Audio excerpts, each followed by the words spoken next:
A'udzu billahi minasyaitonir rajim. Bismillahirrahmanirrahim. Alhamdulillahilladzi anzala ala abdihil kitab. Abdihil kitab wa lam yaj'al lahu iwaja. Qayyiman liyunzira ba'san shadidan wa yubashshirul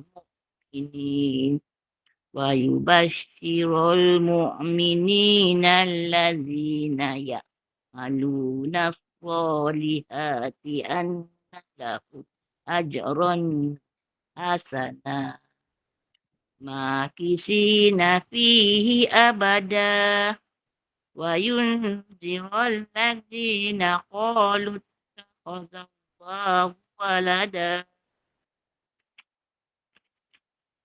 ma lahum bihi min ilmin wala liabaihim kaburat kalimatan tukhruju min Ulang afwahihim Mak Jah. Kaburat kalimatan takhruju min. takhruju min afwahihim in yaquluna illa kaziba wala'allaka baki'un nafsaka ala asarihim illa Ala tu panjang sikit Mak Jah. ya Ala. Sorry. wala'allaka baki'un nafsaka ala asarihim illam yu'minu bihadzal hadisi asafa inna ja'alna ma'ala Nah dua harkat. Inna ja'alna. ja'alna al-ardi zinatan laha linabluwahum ayyuhum ahsanu amala wa inna laja'iluna Wa inna. Nah dua harkat Mak Jah. laja'iluna ma'alaiha qa'idan am hasibta anna ashabal kahfi warraqimi kanu min ayatina ajaba iza awal fityatu ilal kahfi faqalu Rabbana atina min ladunka rahmatan wa hayyi lana min amrina rasyada. Amantu billah.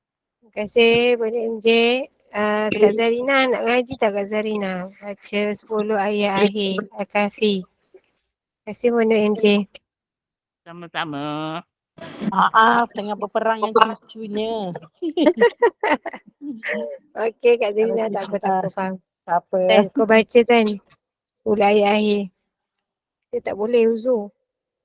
Puan Maziah ni nak baca, boleh baca tak?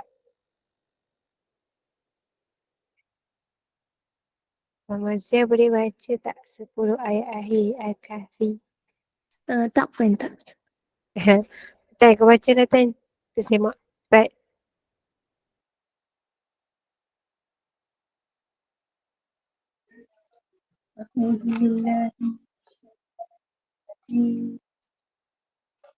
Bismillahirrahmanirrahim.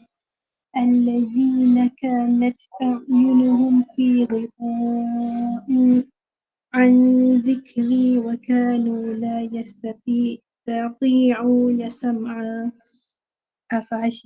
أفحسب الذين كفروا أن يتخذوا عبادي من أولياء إنا أعتدنا جهنم للكافرين نزلا قل هل ننبئكم قل هل ننبئكم بالأخسرين أعمالا الذين ضل سعيهم في الحياة الدنيا وهم يحسبون أنهم يحسنون صنعا أولئك الذين كفروا بآيات ربهم ولقائه فحبطت أعمالهم ولا نقيم لهم يوم القيامة وزنا ذلك جزاؤهم جهنم بما كفروا واتخذوا آياتي ورسلي هزوا إن الذين آمنوا وعملوا الصالحات كانت لهم جنة الفردوس نزلا Jannah, nah dua kat. Sekejap إن الذين آمنوا وعملوا الصالحات كانت لهم جنات الفردوس نزلا خالدين فيها لا يبغون عنها حولا قل لو كان البحر لكلمات ربي لنفد البحر قبل أن تنفذ كلمات ربي ولو جئنا بمثله مددا قل إنما أنا بشر مثلكم يوحى إلي أنما إلهكم إله واحد فمن كان يرجو لقاء ربه فليعمل عملا صالحا ولا يشرك بعبادة ربه أحدا. Sadaqallahul Azim. Terima kasih Amira. Ya, terima kasih. Baca. Assalamualaikum yang baru masuk. Banyak Syiki. Waalaikumsalam warahmatullahi. Terima kasih Min. Waalaikumsalam. Sama-sama sangat. Wana Assalamualaikum pun Mawati. Kak Noh. Waalaikumsalam warahmatullahi wabarakatuh. Terima kasih Mira. Terima kasih Intan. Sama-sama kasih. Saya tak masuk lagi. Kalau nak baca lagi boleh kot. 10 ayat awal. Kak Noh ready ke? Baca apa tu? Betul. Baru masuk. Baca apa? Kafir ayat awal. 110. 10 awal. 10 Awal. Baik, insyaAllah. Sekejap ya. Namira ni baru masuk. Kan. Mira saja kan. Apa dia? Kan. Apa dia? Belum panas punggung lagi. Kan. Baru masuk, baru jejak sebelah kaki nak masuk. Tak apa. Assalamualaikum Umi Hasnan. Umi Hasnan masuk ke pintu mana? Tak nampak. Waalaikumsalam Mira. Assalamualaikum Mak Jah. Dia Ustazah tak senyap je dia masuk. masuk. Ha? Apa pula? Belum. A'udzu billahi minasyaitonir rajim. Bismillahirrahmanirrahim. Alhamdulillahilladzi anzala ala abdihil kitaba wa lam yaj'al lahu 'iwaja. Qayyiman liyundhira ba'san shadidan min ladunhu wa yubashshiral mu'minin alladhina ya'maluna as-salihati anna lahum ajran hasana makithina fihi abada wa yunzira alladhina qalu ittakhadhallahu walada ma lahum bihi min ilmin wala liabaihim kaburat kalimatan takhruju min afwahihim إن يقولون إلا كذبا فلعلك باخع نفسك على آثارهم إن لم يؤمنوا بهذا الحديث أسفا إنا جعلنا ما على الأرض زينة لها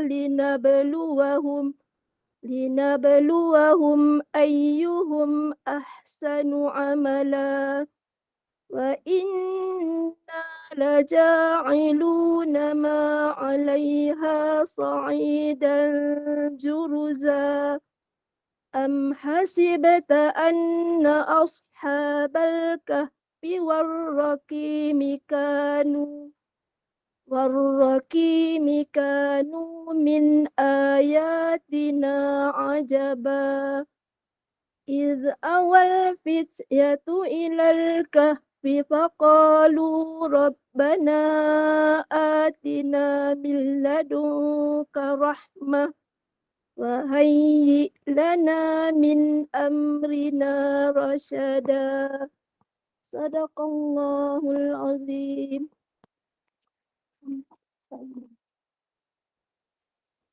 Siapa nak baca sebelah akhir? Terima kasih Kak Nur. Waalaikumsalam Ira.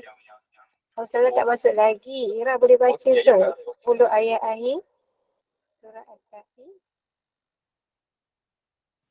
Assalamualaikum warahmatullahi wabarakatuh sahabat semua. Oh, tak boleh. Okey. Assalamualaikum yang baru masuk. Puan Zainab Nur, Puan Zarina. Waalaikumsalam warahmatullahi wabarakatuh. Assalamualaikum. Terima kasih Puan Mila. Sama. Assalamualaikum Puan Nur Aisyah. Assalamualaikum Kak. Dah masuk tak? Assalamualaikum warahmatullahi wabarakatuh.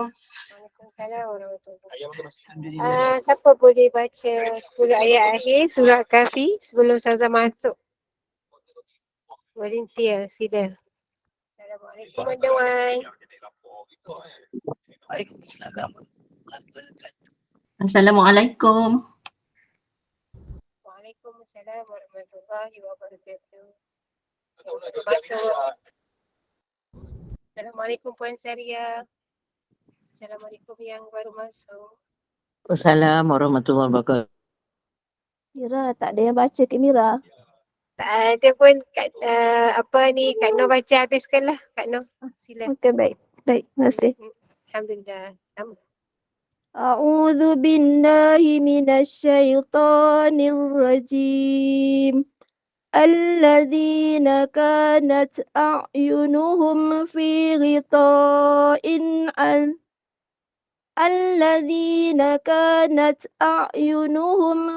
غطاء عن ذكري وكانوا لا يستطيعون سمعا أفحسب الذين كفروا أن يتخذوا عبادي من دوني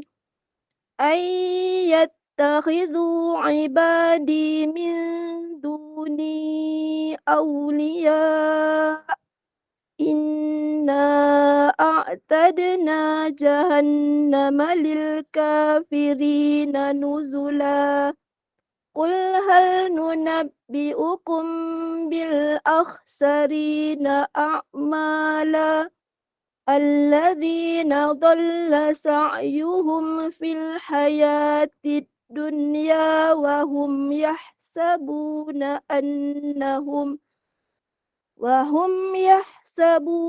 أنهم يحسنون صنعا أولئك الذين كفروا بآيات ربهم ولقائه فحبطت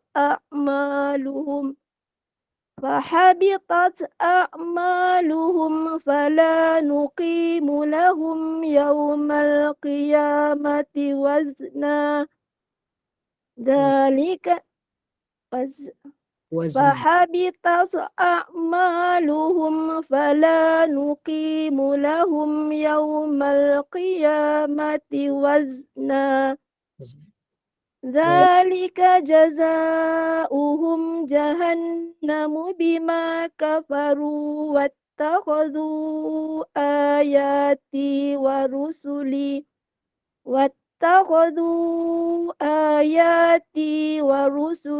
هزوا إن الذين آمنوا وعملوا الصالحات كانت لهم جنات الفردوس نزلا نزلا خالدين إن الذين آمنوا وعملوا الصالحات كانت لهم جنات الفردوس نزلا خالدين فيها semuanya. خالدين فيها لا يبغون عنها حولا قل لو كان البحر مدادا لكلمات ربي لنفد البحر قبل أن تنفد قل لو كان البحر مدادا لكلمات ربي لنفد البحر. Nafas agak tak sampai itu. Robbi itu berhenti. Baik, terima kasih Ustazah. Auzubillahi minasyaitonir rajim.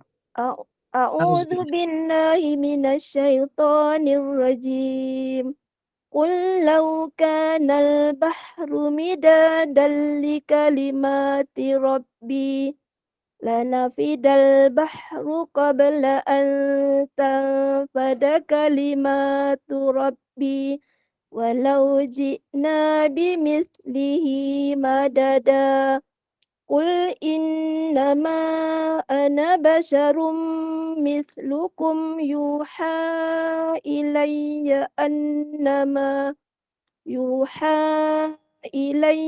أنما إلهكم إله واحد فمن كان يرجو لقاء ربه فليعمل عملا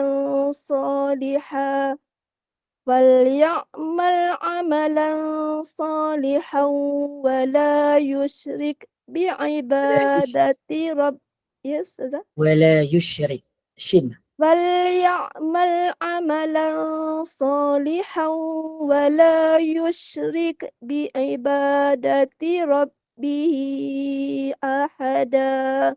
صدق الله العظيم. Barakallahu Ustazah. azim. Terima kasih Ustazah. Assalamualaikum warahmatullahi wabarakatuh. Waalaikumsalam Muallimah, kaifa haluki? Alhamdulillah khair. Tafadhali ya. Assalamualaikum Waalaikumsalam warahmatullahi. Mari kita mulakan. Subhanallah. Minta maaf saya terlewat. Assalamualaikum Ustazah. Assalamualaikum warahmatullahi. Waalaikumsalam. Bismillahirrahmanirrahim. Nahmaduhu wa Assalamualaikum Assalam. ونؤمن به ونتوكل عليه ونعوذ بالله من شرور أنفسنا ومن سيئات أعمالنا من يهده الله فلا مضل له ومن يضلله فلا هادي له اللهم صل وسلم على سيدنا محمد وعلى آله وصحبه أجمعين. الحمد لله الذي هدانا لهذا وما كنا لنهتدي لولا أن هدانا الله. رب اشرح لي صدري ويسر لي أمري واحلل عقدة من لساني يفقه قولي. ربي يسير عليك يسير وتمم بالخير. Ahlan wa sahlan yang berbahagia Al-Fadilah Hajah Nuria binti Haji Kasmuri kerana sudi bersama-sama dengan Gemulung Iman dalam kuliah asar hari ini dengan kitab fiqah mazhab Imam Syafi'i jilid yang pertama. Juga yang dikasihi saya hormati sepentadbiran Gemulung Iman yang dipimpin oleh pengerusi Puan Hajar Rosniati binti Mansur yang dikasihi lagi dirahmati oleh Allah Subhanahu wa taala. Sahabat-sahabat pencinta ilmu yang mengimarahkan kuliah asal kita pada petang ini, masya-Allah. Dan bagi memohon keberkatan kuliah kita pada petang ini, marilah sama-sama kita membacakan umum kitab yang akan dipimpin oleh Al-Fadilah Ustazah untuk kita hadiahkan kepada baginda Rasulullah sallallahu alaihi wasallam, ahli keluarga baginda, para sahabat, para sadiqin, para syuhada, alim ulama, guru-guru kita, ahli keluarga kita, serta tidak lupa untuk umat Islam di Gaza, Palestin Juga muslimin dan muslimat sama ada yang masih hidup ataupun yang telah kembali ke rahmatullah. Rabbana taqabbal minna bisirril Fatihah. أعوذ بالله السميع العليم من الشيطان الرجيم بسم الله الرحمن الرحيم الحمد لله رب العالمين الرحمن الرحيم مالك يوم الدين إياك نعبد وإياك نستعين اهدنا الصراط المستقيم صراط الذين أنعمت عليهم غير المغضوب عليهم ولا الضالين آمين. Amin, amin, amin ya Rabbal Alamin. Moga Amin. dengan istiqomah kita duduk dalam halaqah ilmu ini, walau di Amin. mana juga kita berada, insya-Allah. Mudah-mudahan Allah kurniakan kerahmatan, Allah tingkatkan iman. Tanpa membuang masa lagi, saya dengan penuh ta'zim menyerahkan kepada Al-Fadilah Ustazah. Falyatafaddal mashkura. Bismillahirrahmanirrahim. Alhamdulillah ala kulli ni'mah bi ni'mati tatimmu salihah. Alhamdulillah. Alhamdulillah. Alhamdulillahilladzi hadana li hadza wa ma kunna linahtadiya laula an hadana Allah. Amsayna wa amsal mulku lillah lahul mulku wa lahul hamdu wa huwa ala kulli syai'in qadir. Wa la haula wa la quwwata illa billahil aliyyil azim. Ya hayyu ya qayyum. Ya hayyu ya qayyum. Ya hayyu ya qayyum. Bi rahmatika astaghithna wa la takilna ila anfusina tarfat 'ainin. Amin. Allahumma. Bismillahirrahmanirrahim. Nawaina ta'allumu ta'limu tadhakkur wa tadhkir wan nafa wal intifa' wal ifadah wal istifadah wal hatha ala tamasuki bi kitabillah wa sunnati rasulih wa du'a ila al huda wa dalalata ala al khair ibtigha wajhillah wa mardatihi wa qurbih wa thawabi amin. Allahumma amin. Bacaan amalan sebelum pengajian. Bismillahirrahmanirrahim. La ilaha illallah Muhammadur Rasulullah fi kulli lamhati wa nafasin adada ma wasi'ahu ilmullah. La ilaha illallah Muhammadur Rasulullah fi kulli lamhati wa nafasin adada ma wasi'ahu ilmullah. La ilaha illallah Muhammadur Rasulullah في كل لمحة ونفس عدد ما وسعه علم الله. لا إله إلا الله محمد رسول الله في كل لمحة ونفس عدد ما وسعه علم الله. اللهم أنت ربنا لا إله إلا أنت خلقتنا ونحن عبدك ونحن على عهدك ووعدك ما استطعنا نعوذ بك من شر ما صنعنا أبو لك بنعمتك علينا وأبو بذنوبنا فاغفر لنا يا الله فاغفر لنا يا رحمن فاغفر لنا يا رحيم فإنه لا يغفر الذنوب إلا أنت. أستغفر الله للمؤمنين والمؤمنات أستغفر الله للمؤمنين والمؤمنات أستغفر الله للمؤمنين والمؤمنات ولوالدي وارحمهما كما ربياني صغيرا. اللهم صل على سيدنا محمد وأنزله المقعد المقرب عندك يوم القيامة. اللهم صل على سيدنا محمد وأنزله المقعد المقرب عندك يوم القيامة. اللهم صل على سيدنا محمد وأنزله المقعد المقرب عندك يوم القيامة. Wassallallahu ala sayyidina Muhammad wa ala alihi wa sahbihi wa baraka wasallam. Walhamdulillahi rabbil alamin. Taqabbalallahu minkum inna wa minkum taqabbal karim. Terima kasih kepada moderator kita pada petang ini, Kak Amira. Dalam perjalanan moga selamat fi amanillah insyaallah. Moga diberikan kemudahan untuk segala urusan. Juga sahabat-sahabat kakak, ibu-ibu, keluarga besar Gemandor Iman, juga ahli jawatan kuasanya yang diketuai oleh Hajah Rusniati. Moga seluruhnya akan diberikan kebaikan. Allahumma salli ala sayyidina Muhammad wa ala alihi wa sahbihi wa baraka wasallam. Lama juga seminggu tu saya rasa mungkin sebab dalam 2-3 hari ni saya tak ada kelas sangat, tak ada di Johor Bahru, jadi sikit ada kelas. Jadi alhamdulillah bila Allah berikan peluang untuk berada dalam majlis ilmu ini, percayalah inilah masa yang paling kita benar-benar kita wajibkan diri kita lah untuk bersyukur. Untuk bersyukur tu kerana apa? Kerana Allah pilih kita bersama dalam majlis ilmu ni. Allahumma salli ala sayyidina Muhammad wa ala alihi wasahbihi wasallam. Sesungguhnya jika tanpa keizinan Allah Subhanahu wa taala, jangan haraplah sebenarnya kita berada di mana-mana majlis ilmu. Bila Allah berikan kita waktu yang sangat berharga ini, semoga Allah redha dengan segala apa yang kita usahakan ini, walau dalam apa juga keadaan. Alhamdulillah. Allahumma salli wa sallim ala sayyidina Muhammad wa ala alihi wasahbihi wasallam. Kita masih lagi menyambung masih ke Azrina hari ini yang the slide ni. Ada kebaikan kita masuk dalam rukun yang ke-7 insya-Allah bagi rukun-rukun solat ini. Allahumma salli ala sayyidina Muhammad. Waalaikumsalam warahmatullahi. Sahabat-sahabat kakak yang singgah di FB live saya, ada kebaikan untuk menyebarkan Allahumma salli ala sayyidina Muhammad. Boleh tag FB Gemandor Iman. Ada orang ada FB yang sekarang. Dan insya-Allah selepas ini jika tak dapat bersama dalam Google Meet live ini, juga di FB live saya ini boleh tengok ulangan, dan juga ada di YouTube rasmi Gemar Iman. Moga luas manfaatnya insya-Allah. Bismillahirrahmanirrahim. Rukun yang ketujuh, Allahumma shalli ala Muhammad. Bagi rukun solat ini, Waalaikumsalam warahmatullahi wabarakatuh. Kepada kakak yang beri salam dan baru masuk ni semua seluruhnya insya-Allah moga ada kebaikan. Sujud 2 kali dalam setiap rakaat. Dalam setiap rakaat tu ada sujud 2 kali. Okey. Sujud selepas berdiri, kemudian sujud yang pertama, kemudian kita akan duduk antara 2 sujud. Kemudian kita sujud lagi sekali. Sujud yang 2 kali itu adalah rukun. Okey. Itu adalah rukun. Subhanallah. Jadi maksud sujud dari segi syarak ialah sentuhan dahi orang yang solat ke tempat sujudnya. Jadi kena fahami satu perkara, bila sujud ni kita tahu kita sujud tu di mana. Bagi mereka yang sebenarnya mampu untuk sujudlah, nanti akan ada kemudahan bagi mereka yang tidak boleh sujud dengan sempurna. Apakah dalil bagi rukun solat yang ketujuh ini, sujud 2 kali ini, di mana firman Allah SWT dalam surah Al-Hajj ayat 77, maka Allah memerintahkan rukuk dan sujudlah kamu. Maka ditambah lagi dengan sabdaan Nabi SAW, "Summasjud hatta tatma'inna sajida." Bila Rasulullah mengatakan daripada perintah Allah Subhanahu Wa Taala itu ada syarat-syarat khusus untuk sujud kita itu, rupanya ada perkataan yang telah disebutkan dalam hadis ini. Perkataan itu menunjukkan bahawa bagaimana kita sujud itu dalam keadaan dengan penuh tetap, itu maksudnya ketenangan lah. Tenang-tenang saja. Thumma rfa' hatta tatma'inna jalisan, thumma sujud hatta tatma'inna sajidan. So dia ada 3 itu. Dia sujud, kemudian sedang sujud itu tatma'inna. Kita jangan tergubah-gabah. Tenang-tenang saja. Tetap tu maksudnya tenang lah. Kemudian summa rfa' hatta tatma'inna jalisan.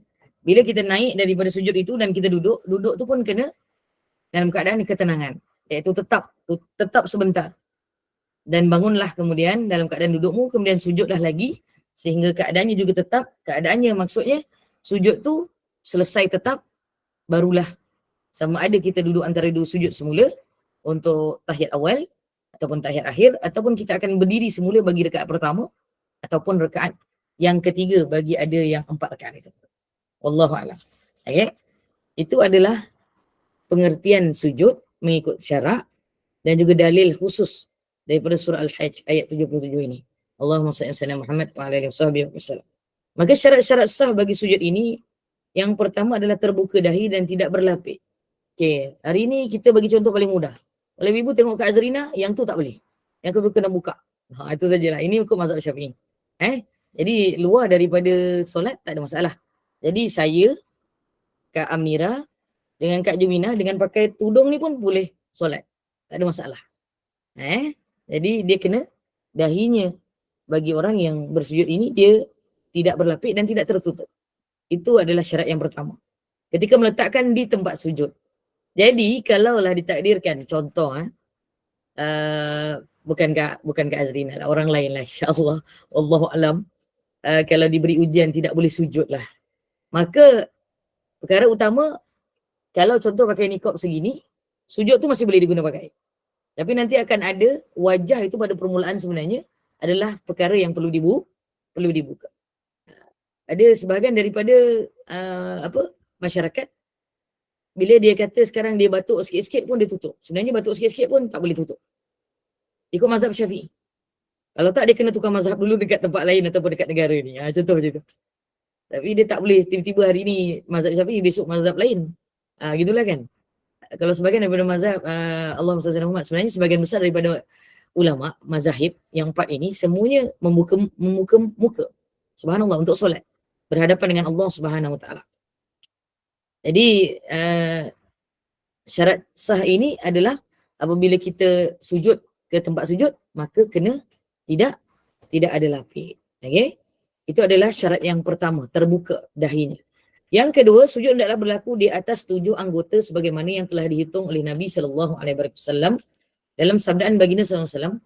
Next, kita dah muka surat yang seterusnya. Subhanallah. Umirtu an asjuda ala sab'ati a'zumi ala jabhah. Umirtu an asjuda ala sab'ati a'zumi ala jabhah wa asyara biyadihi ala anfih Anfi mana an? Anfun mana? Anfun.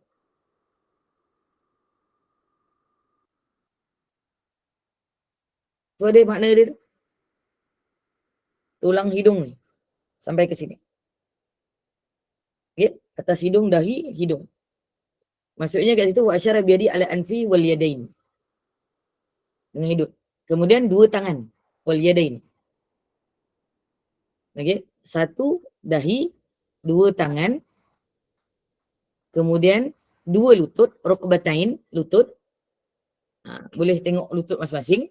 Tu dua, lutut tu kena Allahumma salli ala Muhammad, dan hujung kedua belah kaki. So belah kaki tu kena dibengkokkan sedikit begini untuk ke depan. Ini namanya adalah 7 anggota yang perlu syaratnya sah untuk sujud kita diterima. Kecuali kaki sakit, kecuali lutut bengkak, tak boleh lutut, tak boleh lutut pula, tak boleh sujud, minta maaf. Dia tak boleh sujud kat bawah. Tapi dia kena ketika duduk sujud dia punya ni Allahumma salli ala sayyidina Muhammad, lututnya menghadap ke arah kiblat. Jadi kakinya macam mana ketika sujud?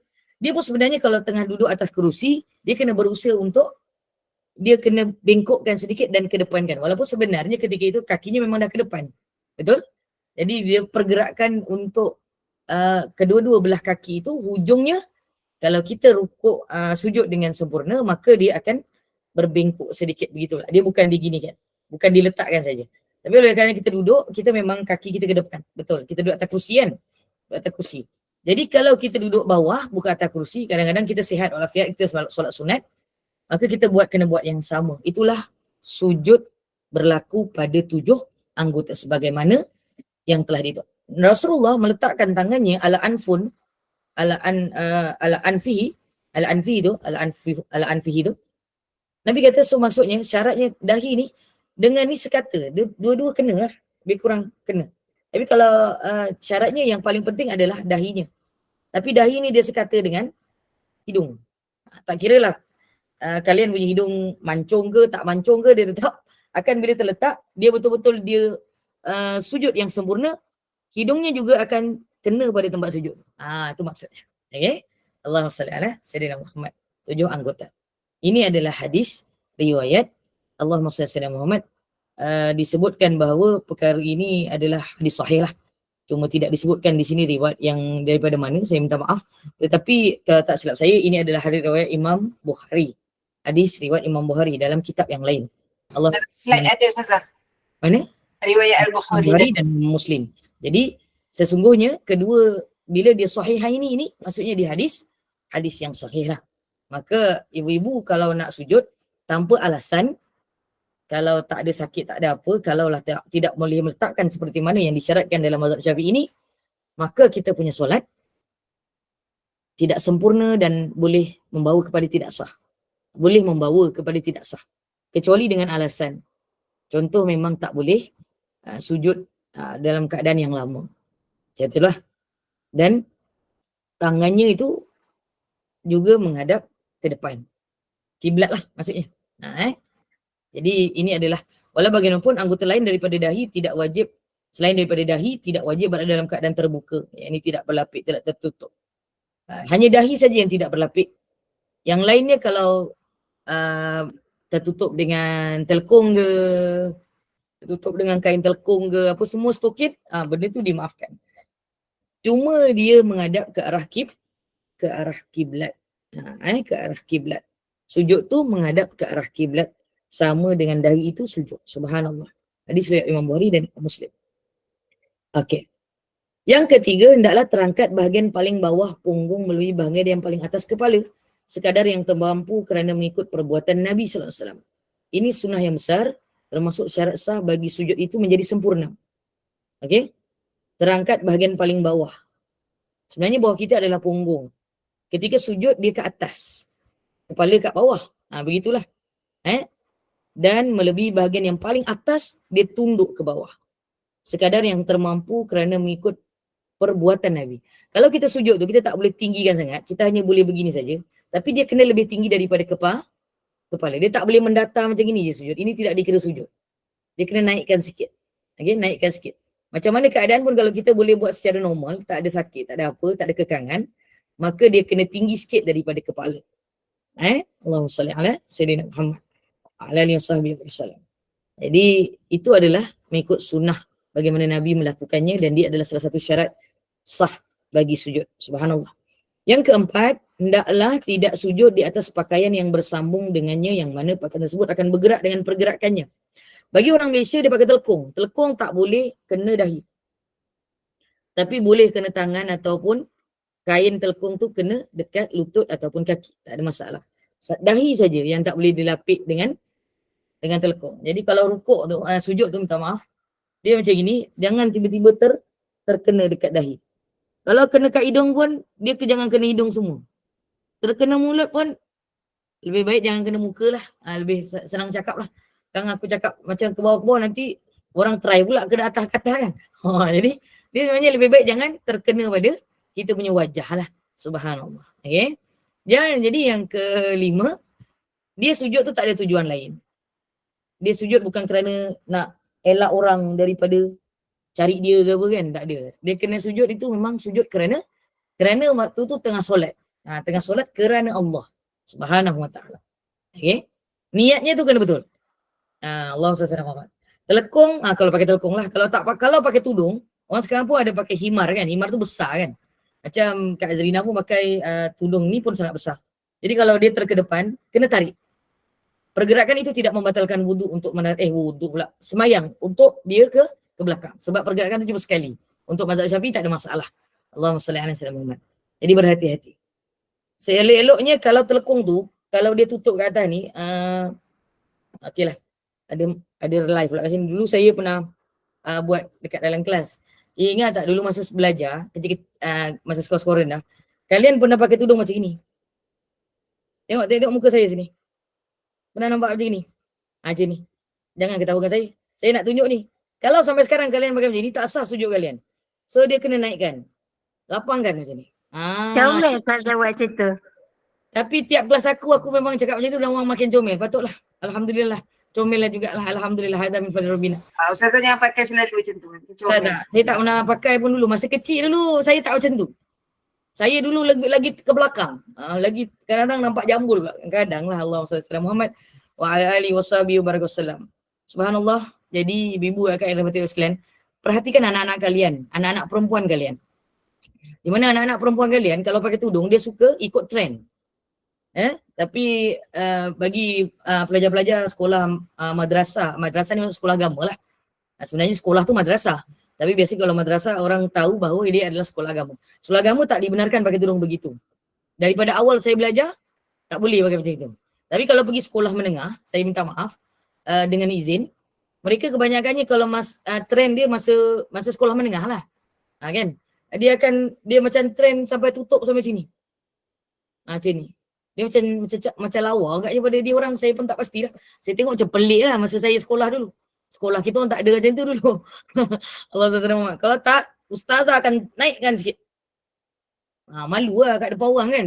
Jadi kita tak buat lah perkara tu. Jadi perkara tu ada kaitan dengan sujud. Itu adalah syarat sah sujud.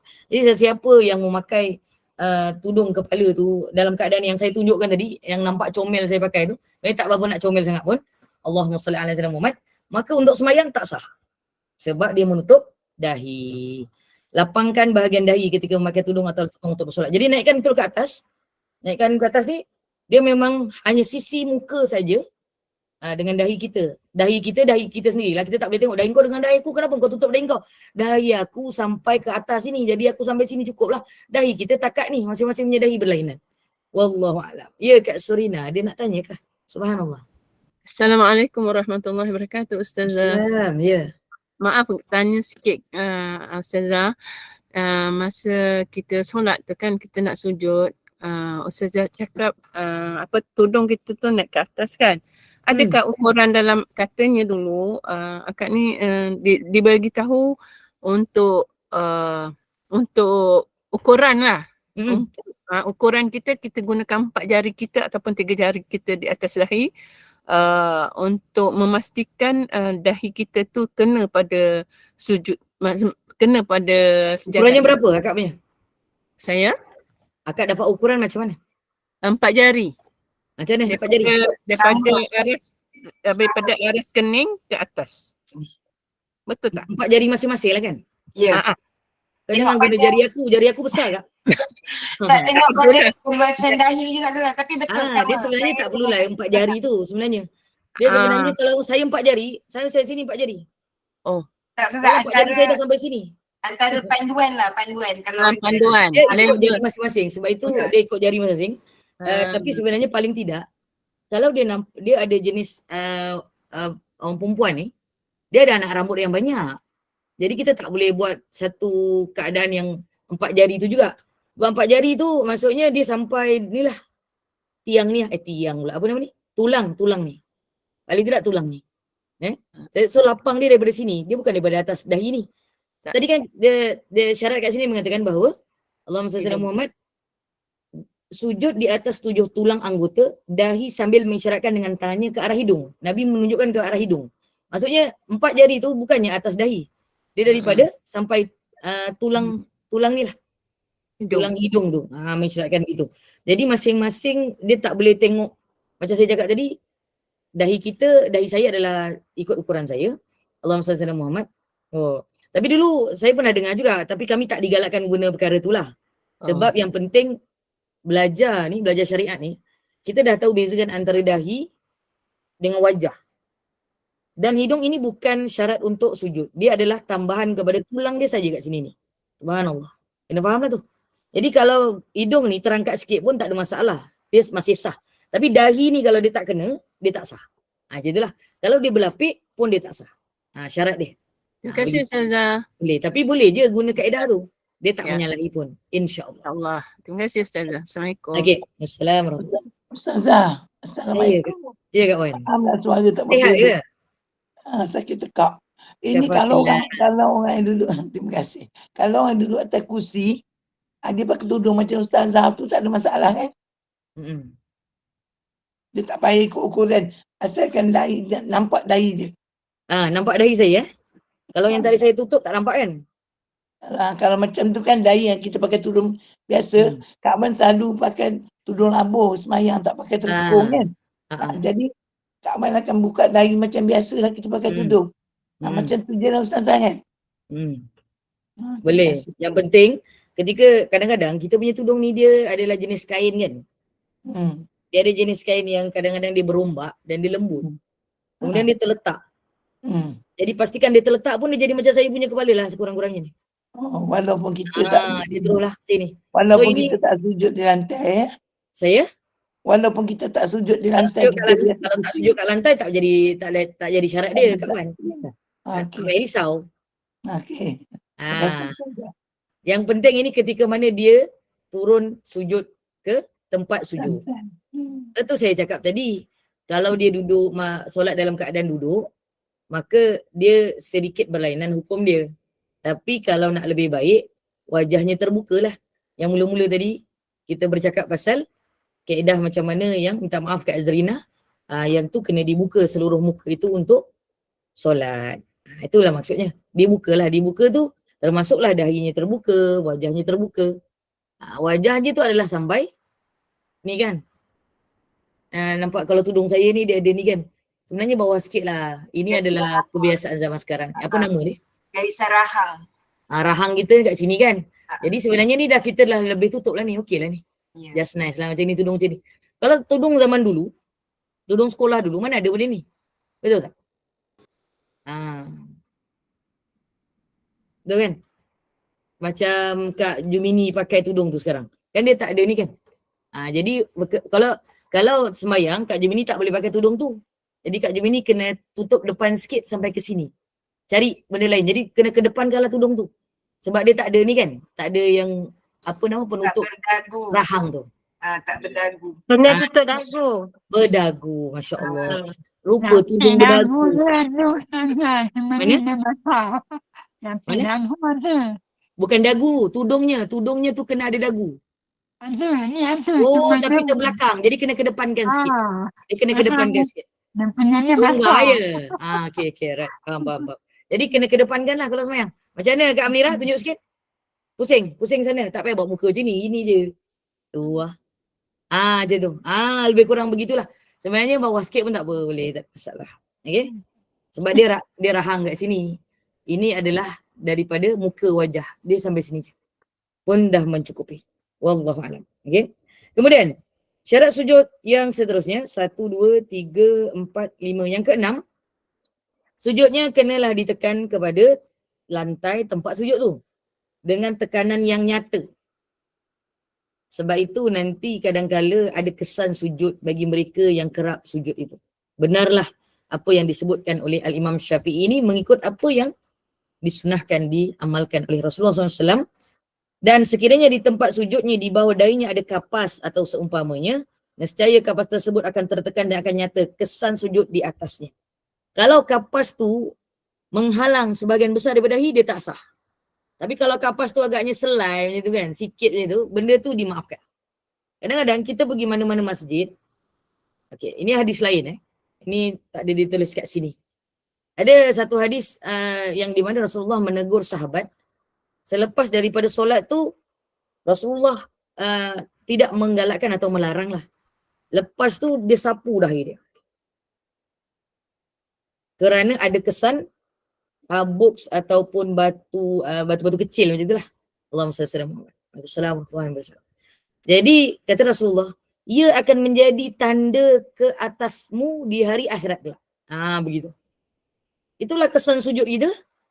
Jadi jangan buang kesan daripada kalau kita pergi mana-mana, agaknya dah lama pergi satu masjid tu agaknya tak ramai orang perempuan solat, mungkin dia tidak dibersihkan. Kemudian kita rasa macam ada habuk-habuk sikit tu.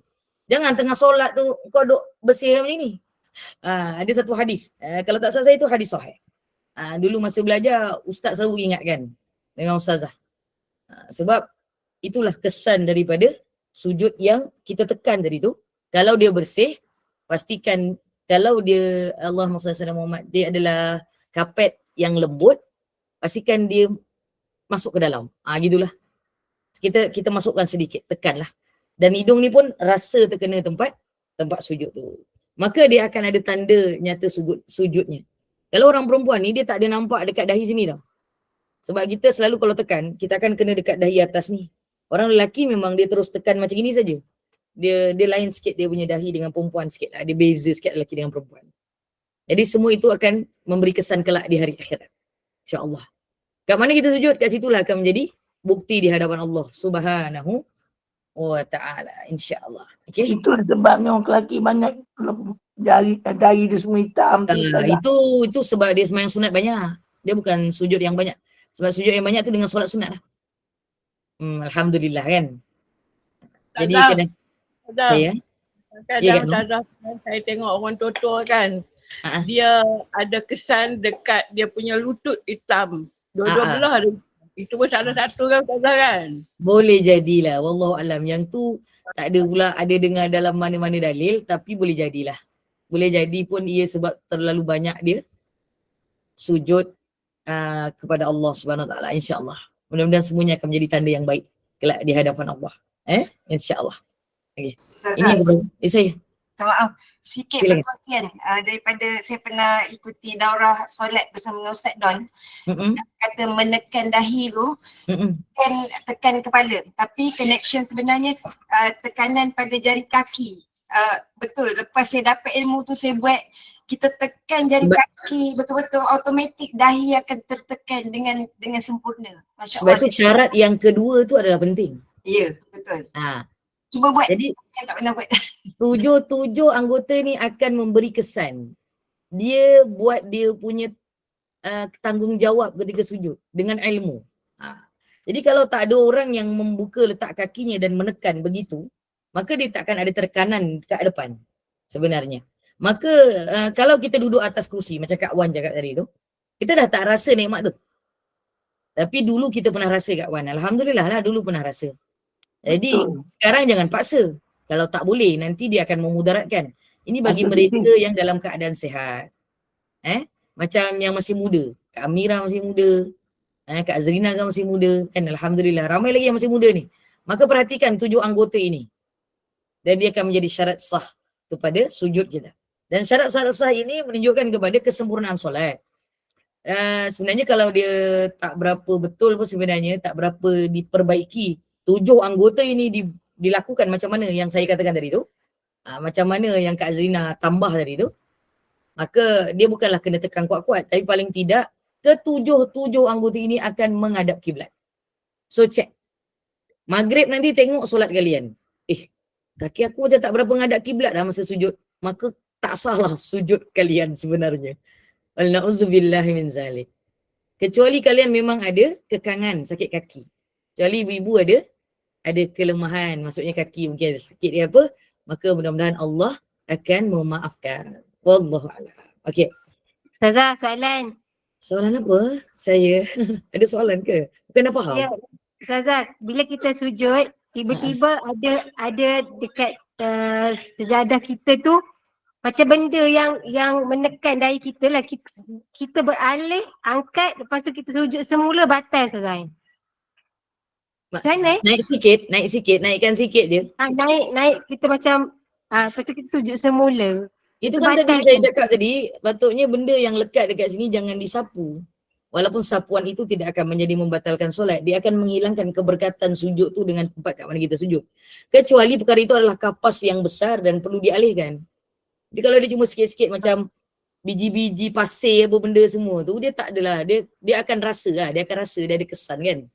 Maka tidak digalakkan untuk disapu. Kerana dia akan menghilangkan kesan daripada tekak sujud. Tapi kalau dia betul-betul memang kapas dan kita naik sikit dan alihkan, dia pastikan jangan betul-betul akan menjadi antara dua sujud. Maka dia dah. Tapi kalau dia masa sujud tu dah cukup tomak nina, sekadar subhanallah, tak ada masalah. Sah lah sujudnya, betul tak? Tu Kalau jawapan. mengalir selepas sujud Ustazah, maksud dia katalah ada kucing depan. Kucing depan ke kanan, tak ada masalah. Yang penting masih menghadap kiblat. Jawapan untuk soalan Kak Amira tu ada syarat yang terakhir. Tetap seketika semasa sujud, sekurang-kurangnya sekadar sekali tasbih. Subhanallah. Tengah subhanallah tiba-tiba rasa. Cukuplah sujud kita. Sah tak? Sah. Dan secara sujud yang lebih sempurna ialah dengan bertakbir ketika turun sujud, meletakkan dua lutut, diikuti dua tangan, kemudian dahi dan hidung. Tengok betul-betul. Cara sujud yang lebih sempurna ialah bertakbir ketika turun. Tengah takbir turun tu Allahu Akbar, meletakkan dua lutut dulu. Sakit lutut dah Ustazah, tak boleh sekarang macam mana. Dah tak boleh tu tak apalah. Tak mengapalah. Tetapi kalau boleh sekali-sekala turun satu-satu lah. Sujud kanan, lutut kanan, lutut kiri, gitulah. Tapi sebenarnya yang sempurna ikut mazhab Syafi'i ketika turun sujud letak dua lutut dulu. Siapa nak cuba ni? Kak Amira. Boleh? Mira mungkin kat rumah tu rasanya. Mira jangan. Yelah, tak maksud saya dia ada ruang tak untuk ditunjukkan. Cuba berdiri dan sujud. Jauh-jauhkan sikit kamera, suruh anak pegang sekejap. Sebab ada anak kat sebelah tadi saya nampak. Suruh dia pegang. So dia dah lari, kejar dia. Nak sujud atas apa Ustazah? Sujud atas lantai lah. Berdiri, daripada berdiri nak sujud yang pertama, lutut kena turun dulu. Jadi jauhkan sikit berdiri. Kalau nak tengok saya kena ada orang tolong alihkan ni. Mira kena reverse, tundukkan sikit phone. InsyaAllah boleh dapat. Maksudnya phone tu jauhkan sikit lah. Saya nak tengok mula-mula dia kena lutut dulu. Macam mana nak kena sujud ke lantai lah ni? Astaghfirullahaladzim, mana ada sujud dekat atas pangkin. Pangkin pun lantai je lah. Adik tolong adik. Adik tolong ibu sekejap. Along sekejap. Tutup dulu suara, jangan panggil alung kuat-kuat macam tu. Satu Malaysia dengar. Okay. So dia pegang handphone tu ke belakang. Dia tutup aurat tak? Jangan tak tutup aurat pula, nanti kan ternampak pula. Bersedia kita tengok sekejap. Sebab saya tak boleh praktikkan ni. Belakang sikit. Jangan berdiri dulu. Handphonenya alihkan dulu. Lagi. Anak akak mana? Dah. Okay, right.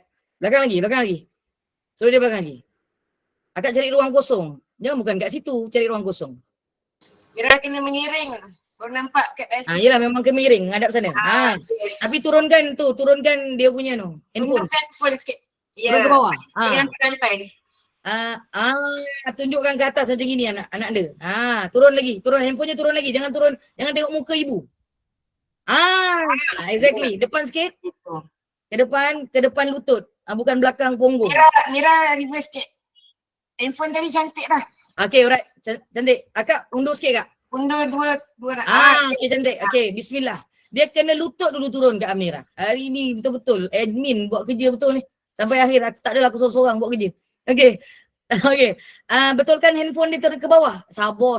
Allahu Akbar. Handphone tunduk sikit sayang. Buka suara. Ya, betul. Okey. Buka suara Kak. Allahu Akbar. Okey. Okey, 1, 2, Allahu Akbar. Takbir. Nak sujud sayang. Bagi seiring sampai sujud tu dia punya takbir. Begitu. Allahu Akbar tu dah nak turun barnya Kak, bar bawah. Begitu. Lagi sekali Kak Amira. Okay. Ni Gubernur Iman kena bayar lebih pada Kak Amira, bukan pada saya. Kak Amira bangun lagi sekali. Nak tunjukkan yang lutut jatuh dulu tu. Itu maksud Tadi dia lutut jatuh dulu. Dah Kak Azrina, dah betul. Takbir dia tu tak sekata. Ya, dia punya takbir dia tak laju sangat takbirnya. Berdiri sayang. Berdiri sekali lagi kakak ke kanda. Berdiri. Okey. Allahu Akbar. Okey, bismillah. Tak dengar suara akbarnya, kuat sikit. Okey, dah. Mira, Ustazah bukan nak tengok kedudukan dah sujud. Pergerakan nak dengar takbirnya sekali tu ketika turun. Ya, turun dan juga takbir yang seiring. Okey, Kak Azrina tutup sekejap suara. Kuat sikit Kak Amira. Allahu Akbar. Macam tu. Lagi. Barnya tu ketika dah nak letak lutut sebenarnya. Letak lutut baru bar. Dah nak letak lutut. Allahu Akbar. Macam tu. Itu yang penting. Tahniah Kak Amira. So perbaiki sujud kalian selepas ini. Selama ni laju je tuan. Allahu Akbar, Allahu Akbar, Allahu Akbar. Okey. Terima kasih Kak Amira. Bersusah payah. Terima kasih anak anda. Tolong pegang. Nanti kalau nak tengok, sila tengok dekat YouTube lah. Okey. Kemudian dua tangan terletak bertentangan dengan bahu dengan jari-jari dilepaskan rapat ke arah kiblat. Sendiri sendiri punya bahu. Apa Kak Azrina cakap apa? Allahumma salli ala Muhammad. Tak ada punya belajar rasa Mira sujud tu, saya rasa saya sujud sama. Masya-Allah. Salah ke betul? Betul lah. Tak rasa betul lah gerak sama itu. Yang mana? Gerakan dia yang mula-mula tadi kurang tepat. Yang second akhir tadi tu. Begitu. Betul. Ibu-ibu kena Allahu Akbar tu, akbarnya tu hampir nak meletakkan lutut di bawah.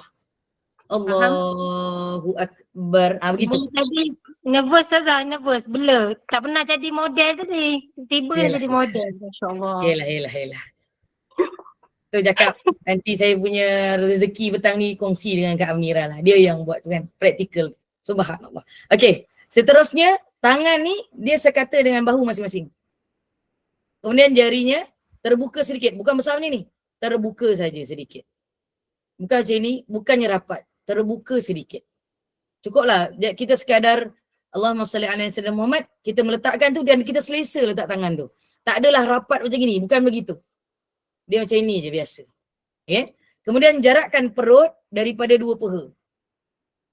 Perut kita ni dengan paha jangan rapatkan. Dia akan ada jarak sikit. Dan dua siku daripada lantai dan dua rusuk sambil bertasbih sebanyak 3 kali, itu sunnahnya. Ini lelaki punya cara tau. Manakala orang perempuan dia agak rapat sedikit lah. Lelaki punya dijarakkan, orang perempuan jarak dia tu tak boleh terlalu jarak. Sebab orang perempuan punya perut tak sama dengan perut orang lelaki. Okey? Jadi kita kena rapatkan tangan. Kalau orang lelaki dia akan kuatkan sedikit tangan dia kan ketika sujud.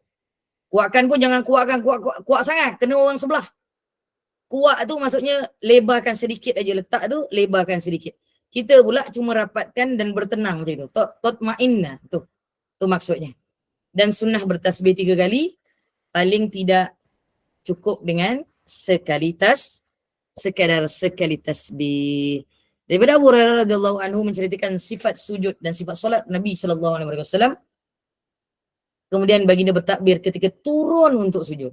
Bertakbir tu untuk turun, dan turunnya itu selari dengan takbirnya itu. Bukan takbirnya ke atas tengah berdiri baru turun. Kita nak turun itulah sama-sama kita bertakbir. Kita nak sujud.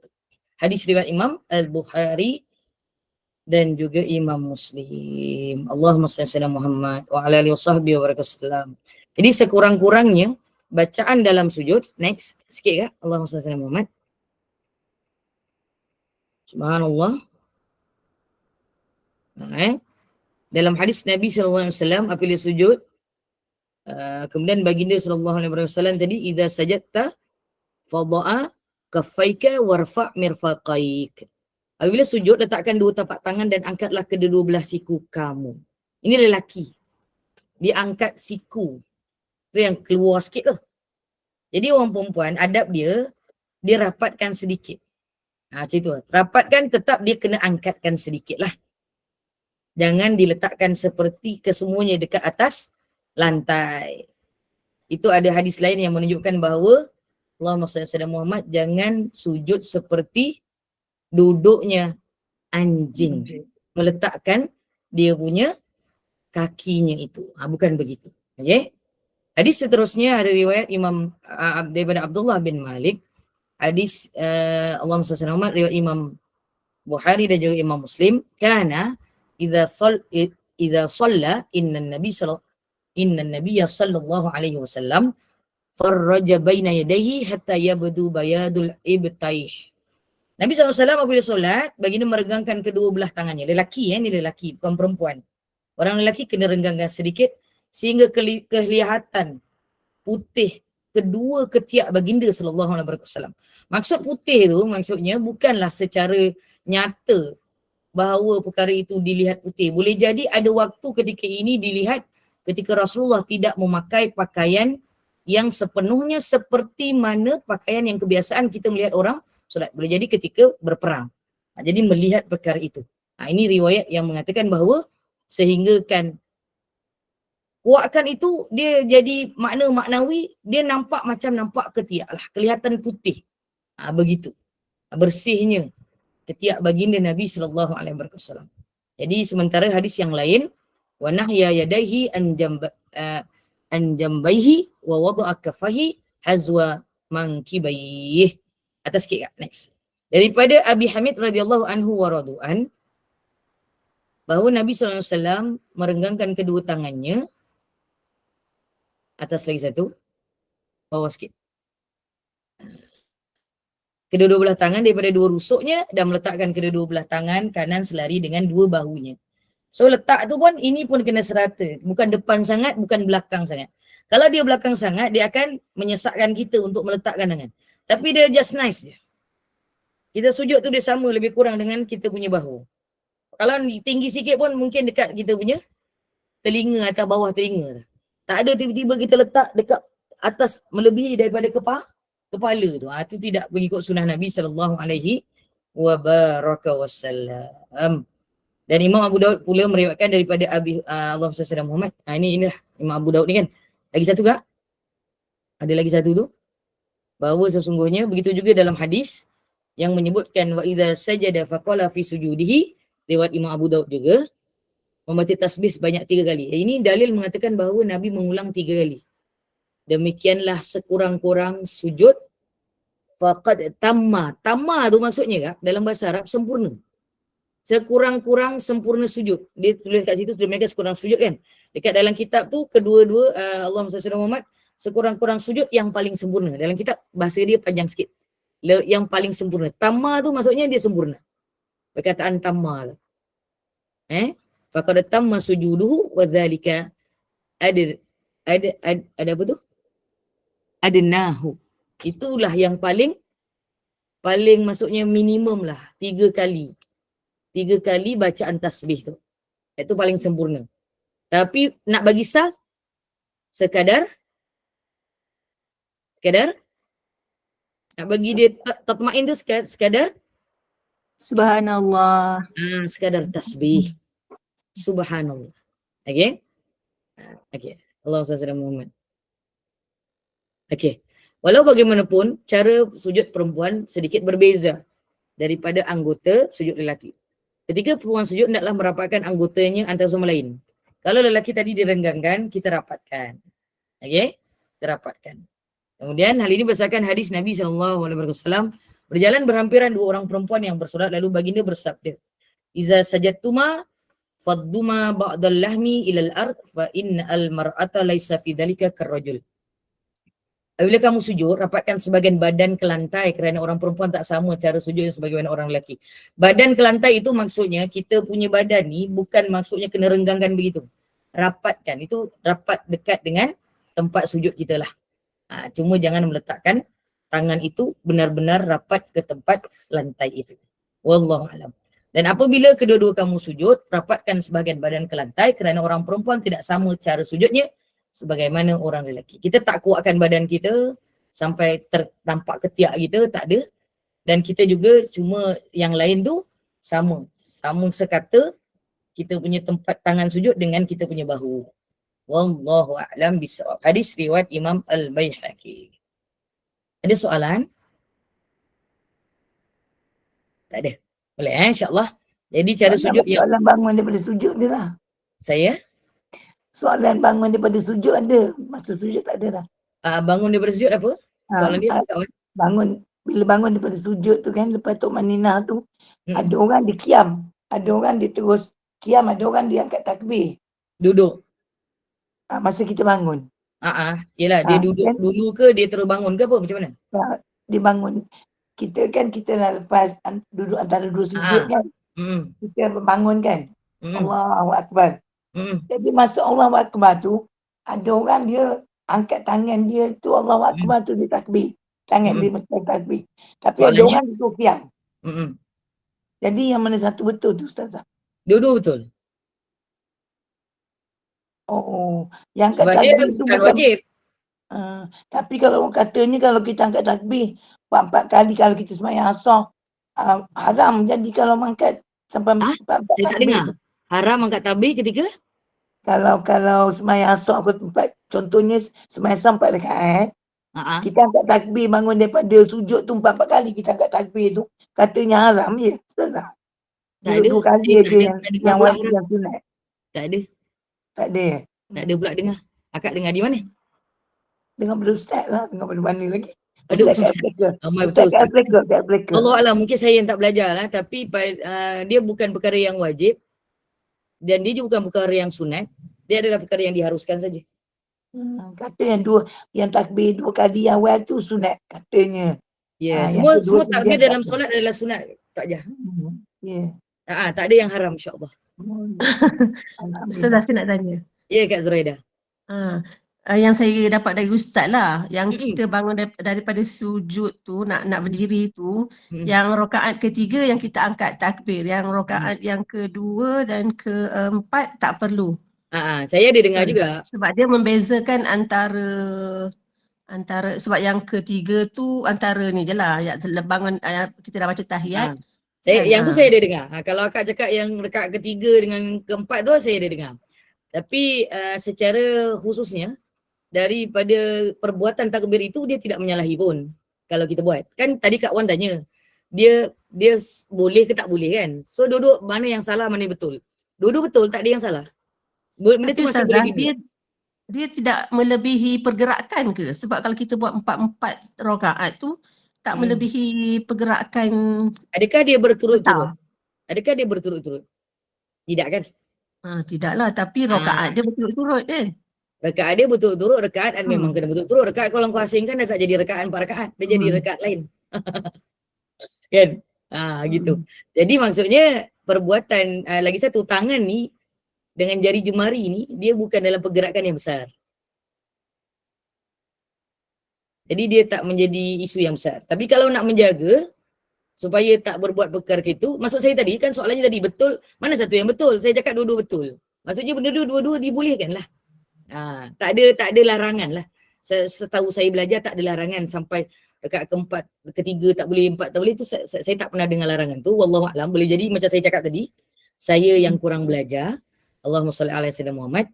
Moga-moga Allahumma salli ala sayyidina Muhammad perkara itu tidaklah akan membatalkan sembahyang.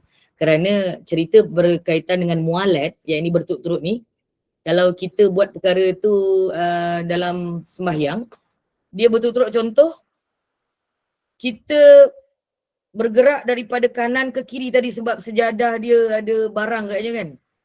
tiba-tiba dia nak pergi ziarah sini ada barang, kat sini ada barang, ada 3 kali betul turun. Itu kira tak boleh. Dia bergerak daripada tempat ke tempat. Yang tadi ni cuma pergerakan tangan saja. Wallahu a'lam. Katanya sunat hai'ah Ustazah yang ketiga tu. Kalau sunat hai'at maksudnya benda tu masih boleh diguna pakai. Kalau mazhab Syafi'i sunat hai'at dia adalah perkara nanti yang akan kita bincangkan, ada lebih daripada 18 sunat hai'at, itu pun sedikit saja, banyak lagi sunat dalam solat. Wallahu a'lam. Maksudnya benda tu tak salah lah kan. Soalan Kak Wan tadi betul lah. Jadi tak adalah sampai membatalkan. Mana satu yang betul? Saya kata dua-dua betul. Wallahu a'lam. InsyaAllah. Baik Ustazah nanti akan terangkan tentang ni. Kak Wan tanya ni takut Ustazah ada belum sampai lagi. Tapi kalau dah lepas Kak Wan tu salah pandang kot. Salah dengar. Sampai kalau mana? Ada orang semayang di belakang kita kan. Kita perasan ada orang semayang di belakang kita. So kita nak mengundur. Kan? Mengundur? Kita nak orang semayang di belakang kita seorang je. Masa semayang jemaah, kita tahun depan ni dah penuh semua Ustazah. Tiba-tiba ada seorang semayang belakang. Ada seorang semayang di belakang kita. Ada seorang semayang belakang. Lepas tu? Jadi kita orang depan ni kena undur lah Ustazah kan. Untuk sah. Kalau dia jadi bertiga. Tapi kalau perempuan tak? Kalau dia seorang dia semayang kat belakang, dia dapat apa tu jemaah. Patutnya dia kena ke depan kalau perempuan. Kalau lelaki kena ke belakang. Dia tak boleh ke depan, sah dia penuh Ustazah. Sah dia penuh? Kalau kita ke semayang, sah perempuan ni dah penuh ni. Sampai ke dinding sama dinding lah. Tak boleh ke belakang, tak boleh je. Tak ada masalah. Masa kita undur ke belakang tu. Tak payah pun tak apa. Tak perlu. Biar ada seorang dia semayang kat belakang tu. Tak ada masalah. Dia dapat ke jemaah, dapat apa tu. Dia niat berjemaah, dapatlah. InsyaAllah. Kita tak payah tak payah undur. Sebab tak semua orang ada keprihatinan macam mana Kak Wan ni kan. Jadi nanti kalau orang tak buat, hukum dia macam mana pula? Dia tetap dikira berjamaah. Kak Asia nak bertanya ke? Dia buka suara tu. Tertekan saya rasa tu. Okey, boleh Kak Wan? Jadi benda tu tidak sampai menyusahkan. Kalau dia seorang, saya ingat dia cuma imam berdua macam itu. Ini kalau dah ramai, dia dah memang tak cukup saf yang pertama tu, tak apalah buat saf yang kedua. Dan saya nasihatkan ibu-ibu, saf bermula bukan tengah, dia kanan. Ramai orang buat silap. Kecuali saf pertama dengan imam. Kalau dia pergi kanan, dia tak pergi ke tengah-tengah, dia tak jadi saf tu ke belakang dia. Tapi sebenarnya lebih sebelah kanan lebih utama. Okey ibu-ibu? Boleh tak? Dengar tak? Tapi di surau dia orang sibuk nak ke kiri. Sebab itu yang lebih baik adalah kanan. Jadi sebab kalau tak ke kanan, jangan ke kiri. Tengah tu boleh lagi lah. Tapi sebenarnya sebelah kanan lebih utama. Tapi sebab orang dah biasa kat tengah-tengah, orang nak pergi kat tengah. Sedangkan hakikat tengah tu adalah kepada saf yang pertama di belakang imam tu sahaja. Wallahu'alam. Tak nampak ada orang kat belakang ni. Kadang-kadang mana kita ada perasan ada orang kat belakang seorang-seorang. Jadi kalau dia betul-betul seorang, yang lebih baik sebenarnya dia sebelah kanan, bukan tengah-tengah. Tapi dia agak pelik lah sebab orang selalu tak buat macam itu. Orang selalu buat pergi tengah-tengah. Kalau dia buat saf yang baru. Itulah sedikit kelemahan kita bila nak memulakan saf kita itulah. Allahumma salli ala Sayyidina Muhammad wa ala alihi wasallam. Okey Boleh kat situ insya-Allah. InsyaAllah. Jadi kalau sesiapa yang nak buat sunat hai'at tu silakan. Saya rasa dia akan menambah dari mazhab Syafi'i.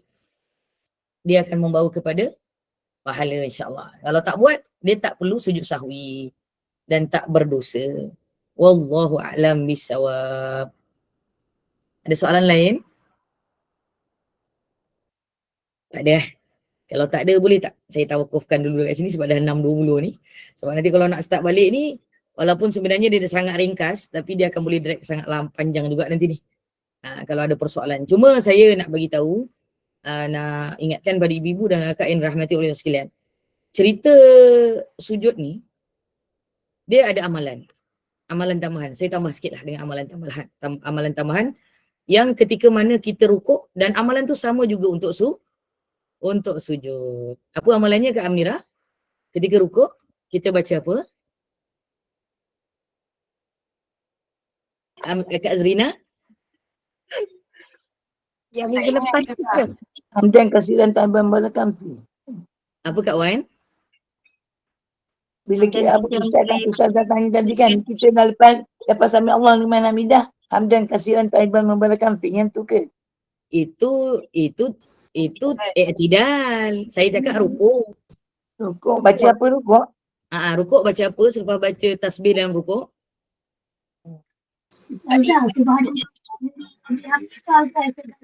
Apa Kak Rosita? Allahumma gfirli. Ataupun subuhun qudusun wa rabbuna Subuh Qudus Rabbul Malaikat Waruh. rabbuka apa? Wa rabb Subuh Qudus Rabbul Malaikat Waruh. Rabbul malaikatu waruh. Dua bacaan ni. So rukuk dan sujud amalannya sama, amalan tambahan. Untuk kita memohon keampunan kepada Allah SWT. Paling tidak Rabbir firli ataupun Rabbana firlana. Maka ketika sujud itu kita juga amalkan ketika rukuk. I'tidal lain Kak Wan. I'tidal tu memang betul hamdan katsiran mubarakan fih. Lepas tu ada tambahan lagi kan. Hari tu kita dah belajar. Ketika naik i'tidal tu. Mudah-mudahan tak lupa lah. Betul. Okey. Mudah-mudahan sujud kita akan ada tambahan amal seperti mana rukuk kita. Insya-Allah. Itu saja untuk petang ni. Saya minta maaf tak dapat meneruskan lagi sebab dah 6.20 ni juga ni. Allahumma salli ala Muhammad. Boleh jadi ada yang hari ni hari Khamis, fikir ramai yang berpuasa agaknya dan bersedia untuk berbuka. Moga Allah berikan kemudahan untuk kefahaman ini dan kita perbaiki sujud kita. Ya, ibu-ibu, hari ini kita perbaiki sujud kita. Kalau dah betul, alhamdulillah, kekalkan. Maka jangan kita ikut kebiasaan kalau ada kesilapan sedikit. Maka perelokkan, perbetulkan. Cara sujud tadi tu turun macam mana. Kalau contoh kaki tadi sakit, maka bolehlah tangan dahulu. Boleh saja. Tapi yang paling utama adalah dengan menurunkan kaki tu seiring dengan takbir ketika turun itu. Wallahu a'lam bishawab. Sila saya serahkan pada Kak Munirah. Alhamdulillah. Alhamdulillah, barakallahu fiik. Jazakumullah khairan jazak. Di atas hari ini perkongsian berkenaan sujud, syarat-syarat sujud. Mudah-mudahan selepas ini sujud kita diperkemaskan lagi lah. Lebih baik daripada sebelum sebab kita dah mengetahui kan. Mudah-mudahan amal ibadat kita lebih baik lah. Kita nak menghadapi Ramadan nanti kan. Memerlukan tenaga kita ni untuk membuat amal ibadat, insya-Allah. Mudah-mudahan apa yang dikongsikan Ustazah hari ini memberi manfaat kepada kita lah. Mudah-mudahan barakah, mudah-mudahan Allah kurniakan limpah rahmat kepada kita.